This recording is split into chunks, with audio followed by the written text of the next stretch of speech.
Number 6 question is, which expressions are solutions to the equation 2/5 times n equals 12? So when we're solving this equation, we want to look to see what we're trying to do. We're trying to get n by itself.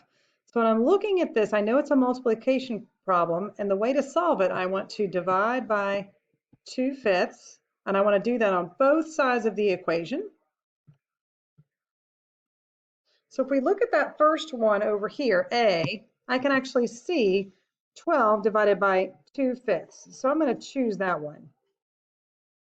The next one, B, 12 divided by 5/2. Well, on that one, I'm just flipping things around and I'm not dividing by 5/2. So I do not want to choose B. But look at C.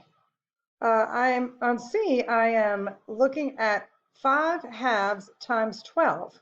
Well, let me see if I can get to that one. But before I do, I'm also noticing E, and E is the same thing as A. I'm just writing it out with the division, two dots division. So 12 divided by 2/5 is the same thing as A.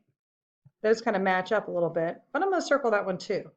Now, another way to solve the same type of problem is to look at if I'm dividing by 2/5, I am also multiplying by the reciprocal. So if I'm dividing by 2/5, I'm also multiplying by 5/2.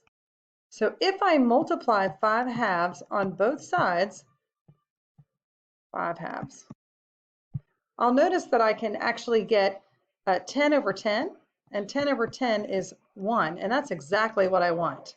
12 times 5/2 on this side.